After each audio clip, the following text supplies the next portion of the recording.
Greetings and hello there, everybody. It's me, your beloved Star Wars dad, Nooch Too Good. And, every week on this channel, I publish, 5 to 7 videos. I try to get a video every week, something useful and interesting to everybody. I don't always succeed, but I do my best. And every week, you guys give a lot of fruitful and interesting comments that are worth discussing, and I might respond to them, and then they kind of go off into the ether, or maybe I make a video about it down the road, or make a video about it now. It kind of gets some juices flowing, but I thought it'd be worth taking a weekly dive into the most interesting and challenging and fun comments on the videos we make during the week. So we're going to start here with the wambulance video where I talked about, if everybody's whining about the requirements for Ahsoka. And you got a lot of interesting comments, and I definitely have an interesting one here. Let's jump over to here. So JDog904 says, "What a reductive, narrow take. While I agree, 1 or 2 R9s is nothing to write home about." By the way, the entire idea of this video is I was talking about people are whining and complaining about the requirements for Ahsoka having 2 R9s in there right off the bat. And I just don't think that should be surprising to anybody. And you can't control it anyway, so either move forward or quit the game was kind of my idea. So let's take a look at the squeeze currently being put on the player base. Naboo raid drastically reduced the player base's raid income, also very time consuming. I'm gonna step back and say I think this is an endgamer problem. Anybody all the way through like late game to even late game to even early end gamer, a lot of us are in guilds that are saying, you know what, we'll get what we can get out of the raids and we do our best, but we're not like sitting here trying to squeeze every ounce out of every raid. And so I think that's a fair point to the end gamer and to those in the top 20, 30 guilds of the game. And then maybe some folks also that really, maybe there are some guilds out there at the top that really try to squeeze every ounce out of every raid.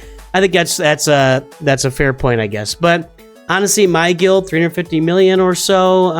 What is my guild at these days? Let me take a look here. We are at 434 million. I was way off. We're at 437 million. We are not like squeezing every ounce out of every raid. We're just doing the best we can, and the results are the results, and everybody's happy we move forward. So, Gungans are a huge resource sink and critical to the Naboo raid, TW, and GAC. Again, it's kind of an end gamer problem. That's not really a problem for most of my audience, although I know that I farmed Gungans, and a lot of you guys farmed Gungans. There's nothing wrong with that. But saying that you had to do that, that's an end game, absolute end game baller, top 20 guild problem there. So, and I get this, that's probably where J-Dog is. J-Dog, I appreciate you, and I do want to find ways to appeal to the entire base. Maybe videos like this are hampering that idea for me. I don't know, maybe that's my problem. I gotta figure that out. Whale specific datacrons absolutely dominate the end game. Again, there's end game. Bane versus QA. I don't know what QA means. Goes from 99% QA. Queen Amidala goes 99% win rate to sub 30%. Okay. Bane still kills Lord Vader. I just destroyed Lord Vader yesterday. Bane still kills Rey. Bane can still kill Leia Organa. I don't know what the thing about the datacrons. We talk about this on the channel repeatedly. That's the deal with these new characters. They come out. They have stunning, amazing datacrons for 6 months, and then they go to their normal use. And like characters like Dr. Aphra kind of fall off the plate. So Bane didn't fall off. Bane did not fall off the plate. Bane did not fall off the flat planet, go over the ice wall. Bane is still good to go and still highly productive in Grand Arena specifically. Pow and Quancho are vital to the raid and have an extremely incentivized AB. R9 is highly encouraged. Yeah. Again, then GL comes in as cherry on top. She's really putting screws together with all our marquees and relic requirements. This is maybe the most intense crunch I've ever seen again. That is not true. That is not true. That's hyperbole there at the end. I mean, there have been many intense crunches. The biggest one I've always seen. The biggest one to me was the Jedi Knight Revan. Back when Squad Arena was the most important thing in Star Wars Galaxy Heroes, Jedi Knight Revan comes out with his full team, and then 3 or 4 months later, Darth Revan comes out to replace Jedi Knight Revan as the meta in the game. And then a month after Darth Revan comes out, Darth Malak comes out. See, you had 3 separate money grabs in about a 4 or 5 month period during that Revan meta, and that's what a lot of people quit the game. That's the biggest one to me. So let's move on to the next video and take a look at some comments there. And here's that next video, getting characters to relic levels fast and free to play. How to take care of this, how to get it done in your games. One of the biggest, or actually the first comment in that video was get into a good guild. And let's see here, the first piece of advice in that video was get a good guild. And here we got Pterodactyl here, and this is an objection I get a lot, and I've seen Sanjita get it a lot. People give this objection all the time, and here's the objection from Pterodactyl. No offense, but if you weren't a YouTuber, 0 shot for a sub 1 million galactic power account without geos on top of that of being in line with 150 million plus GP guild. I think it's very misleading to not acknowledge being in a 3.5 million average GP guild for these 14 weeks, not having to intentionally spend any resources on anything guild related as far as I can tell, and telling the average player they can do the same. Personally, I have 1 million galactic power, Watt ready geos, and Newt City Small for the raid, and even then it's a stretch to be in 125 million GP guilds. It's not that big of a difference, 125 to 150 by the way, but the commonly accepted GP is 50 times your GP is 50 million. Yeah, that makes sense. And then the Naboo raid is much more difficult than you're making it out to be for small guilds.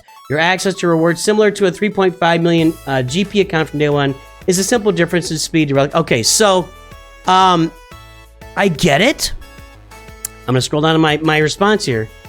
I have people tell me all the time they were able to get into a great guild with a little bit of legwork. It's non-starter. I have literally multiple videos out there about how to get into a great guild, how to punch up from your roster into a great guild. Multiple videos about it, and I've had many people tell me, hey, thanks for, maybe we'll review those comments one day. Thanks for your advice. I was able to get into a 125 million guild, and I just got started. I was able to get into a big guild doing the Naboo raid, and I just got started. The Crate Dragon raid, and I just got started. And now, from the comments, this video is also very clear that my guild is punching way above our pants. I don't know what that means, but I said it. We are punching way up in the Naboo guild. So I had people tell me that my 150 million guild that, and by the way, well, just a second. I had people tell me that my 150 million guild was getting more in the Naboo raid than their 350 million guild was getting. So my guild is doing a great job of punching up in the raid. So I didn't realize that until I made the video, and people told me about that.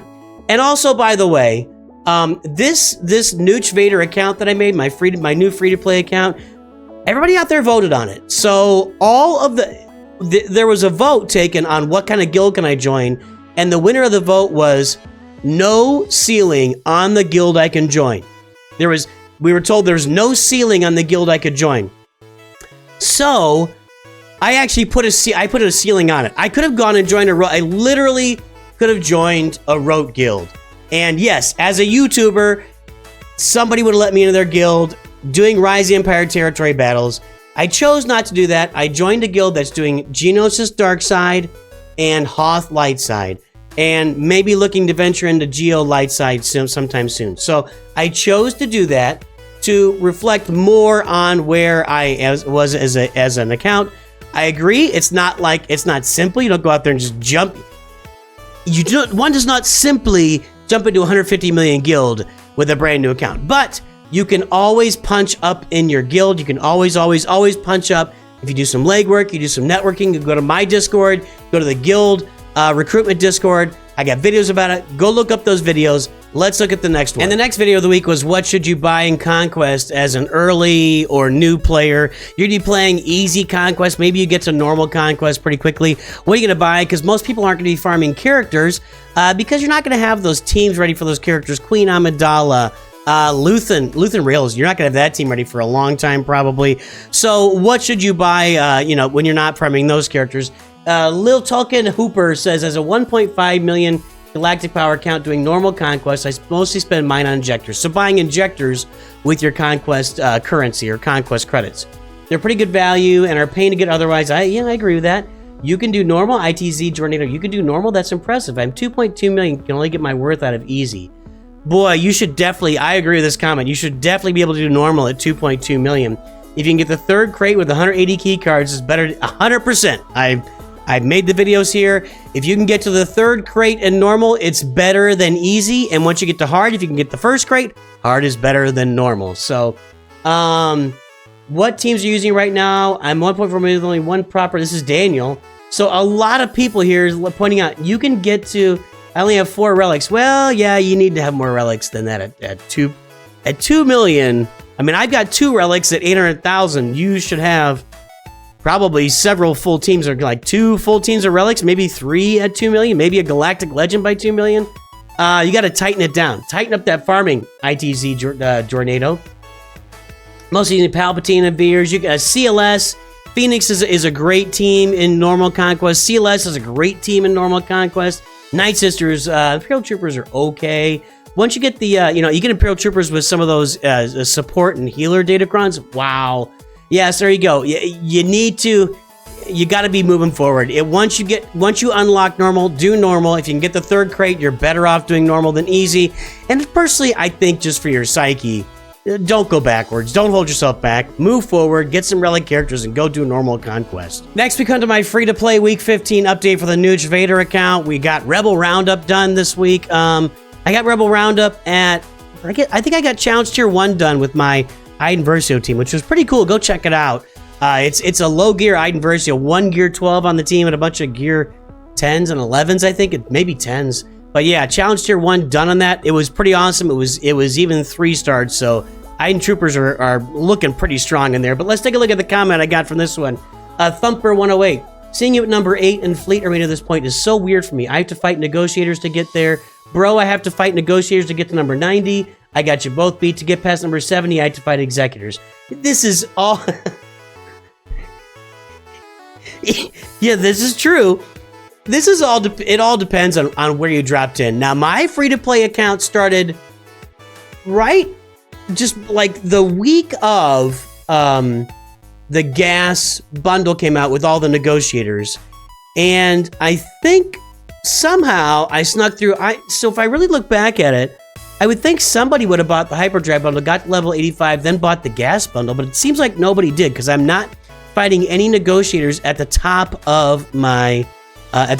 fleet arena. So I'm kind of shocked at that, honestly.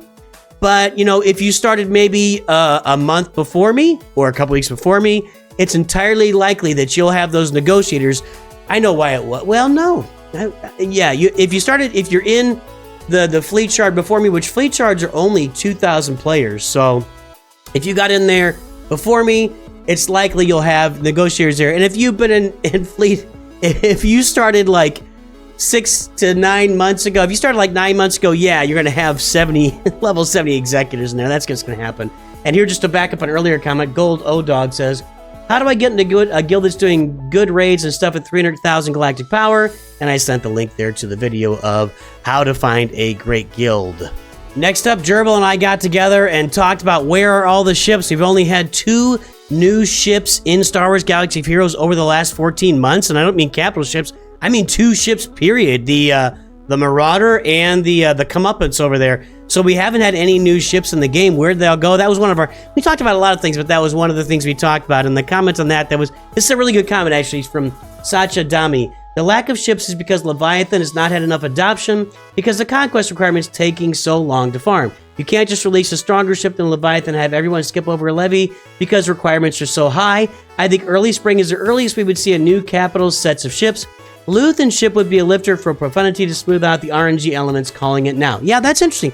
I don't see a lifter for Leviathan coming anytime soon, but this is a pretty good point. Like, not enough people have gotten Leviathan because you have to get through Conquest. You got to get Malgus and the Fury class Interceptor both activated from Conquest at 7 stars in order to get the Leviathan. So there are still people working through that to activate Leviathan, so maybe they held off on doing a capital ship this year to give people the time to get more and more Leviathans on the field before they launch the new capital ship. I think that's a really good observation, and it makes a lot of sense.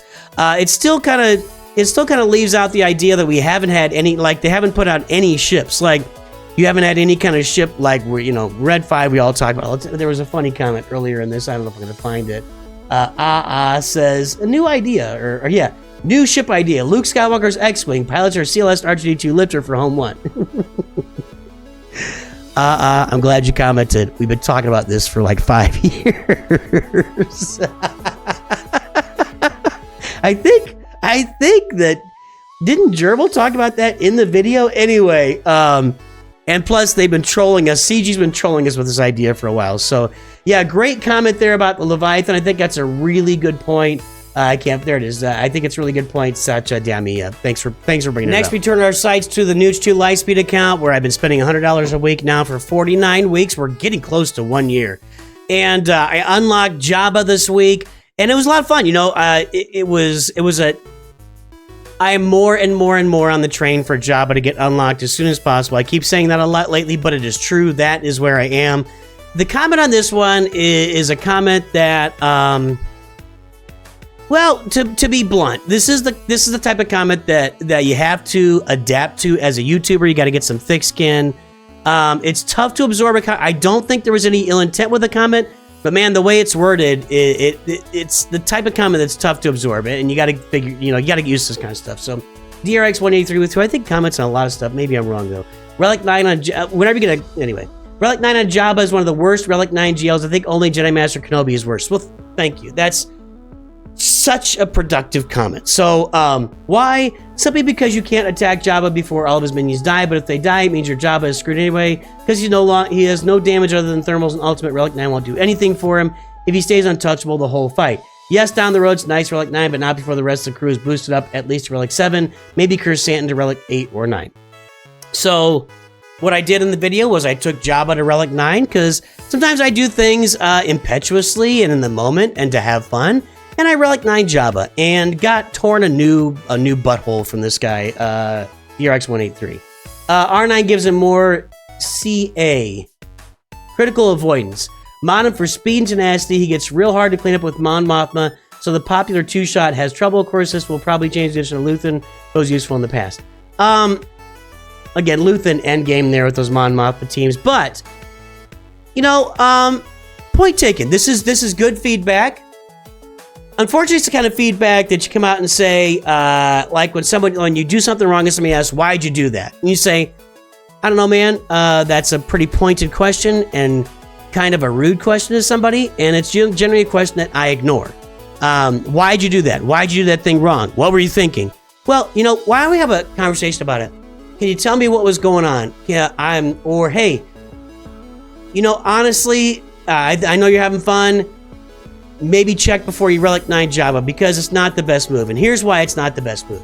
It's just a little bit aggressive. Point taken. Maybe a little research to do before it. But honestly, on the channel, I strive to have fun a lot of times. We're just having a lot of fun. I have struggled in the past against Relic 9. Then I got a good comment. Dark Jaw gives a good comment for maybe speed and tenacity. I think I've got speed and health on Jaba right now.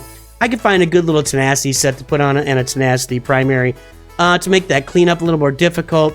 I mean, I'm not trying to make one cleanup more difficult at this point of my roster, Mon Mothma. But, point taken. Maybe a little bit different approach to it next time. Let's have a conversation rather than telling me basically I'm a complete idiot. That's a tough one to absorb. But I appreciate the sentiment, and I definitely took it to heart. And I'm working on Cursantin and Bush Leia now as relics. I probably won't Relic 9 them because I gotta save that Relic 9 up for Commander Ahsoka farming. But yeah, I appreciate the feedback. Just keep in mind, this goes for all parts of everybody's life. When you're writing stuff down, when you're in a group chat, when you're in a DM, when you're pinging somebody at work, when you're typing an email, you got to think about how it comes across. And I don't think there is any ill intention here, but man, this comes across really aggressive and very negative and very pointed the way it's written. But I'm not going to take it that way. We're going to assume positive intent from DRX183 and take something out of it that we can use down the road and really focus on and make our farming better in the future. Next up, what does the future of Lightspeed bundles hold? Talking about the new Cam Lightspeed bundle, what's going on with it, and man, can we even think? We've been trying to predict Lightspeed bundles for a while, and just seems like they're just changing all the time. The other Lightspeed bundles were catch-up mechanics. This new one is kind of catch-up, but kind of geared toward what's going on in the game right now. This Cam bundle, I had a few good comments here. The first one from Cass Dobbins. Cam feels like an apology. He's not worth how hard he is to get, meaning light side Geonosis territory battles. You're not spending 20 bucks for Cam, you're spending 20 bucks to move on. Exactly. And then Sajita comes in. I like a Cam bundle because they made it completely impractical and inaccessible given what you need to do his mission, how many rope battles you have to pass up, and his relatively low impact. Kind of the same comment, just in a couple different ways, really. Calvin also made a great video on the value of not having to buy his shards with Get 3. His 330 shards is equal to roughly 2,300 Kyrotex. That's Kyrotex for a whole GL farm. Yeah. Go watch Sanjita. Go watch Calvin Awesome. These are great comments, all the same comments put into one, and all kind of talk about why we think it's going to be worth it to spend 20 bucks on Cam to move on with your life. And our final video of the week, 4 fleets that everybody should be farming: Finalizer, Malevolence, Negotiator, Chimera. Really talking about those fleets, why you need to be farming in them, what they can do in the game, showing some examples. And we come up with this is kind of an overall comment here about the game from Phoenician Jack. The grind in this game is too tedious. I've only been playing a few months, and already I'm starting to get tired due to how difficult and or how long it takes to get materials for characters. Iron Sheep says relax, get used to it, start spending lots of real money, or stop playing. Really? Oh, wait, I think that's relax and get used to it, or start spending lots of real money, or stop playing. It's oriented to get you to spend real money. Then Chosen Mizzy says, marathon, not a sprint. Don't focus on the game more than your personal life and hobbies. And one day you'll wake up to a 5 million roster. It's only inevitable. Just need to be patient. Then relax and get used to it. Or start spending lots of real money. Or there's an or missing in there. I think there's an or missing in there. So, hey man, I'll say a couple of things in there. I agree with the, you either got to get used to it, start spending money, or stop playing. That's a pretty good feedback there. It's either, and I'll be blunt. This is not the game for everybody. Galaxy Heroes is a grindy game, even if you're spending money. I mean, I've been spending money on my account, and I am still not in the end game after 2 years. So, I've not been spending 100 bucks a week for 2 years. I spent a lot less money the first year than the second year. I've really ramped it up here. But it's going to take a while. The grind is the game. Yeah, there's game modes, Grand Arena, territory battles. We get to play against our opponents. We get to play players, we get to play against guilds, we do a lot of fun things, we got a lot of PvE content. There's a lot of content in the game that is a lot of fun for a lot of people, but the main focus of the game is the grind. It's the farming, it's pushing forward, it's building a big roster for you and your family and making things, the grind is the game. And if you are not into grindy games, this may not be the game for you. And maybe it's something, I have friends in real life who play the game and play it at their own pace. They're casual players. They enjoy Star Wars. They enjoy farming. They enjoy having, hey, pick up the phone once a day. You just do something while I'm in the bathroom in the morning, whatever. There's a lot of different ways to play this game, from completely casual all the way to, we've seen in this video, die-hard serious people who are upset about all the requirements this year because they gotta farm all this stuff for their end game guild. You can play the game any way you want. You don't have to grind it. You can just take your time and do it at your own pace. There's no requirement. There are no requirements for what you do in the game. On this channel, we try to provide a lot of guidance for what you can do in the game and how to make your roster the best it can be. And that's going to be our video for today, boys and girls. I hope everybody has a great day. And of course, I hope you always remember, Nooch Too Good.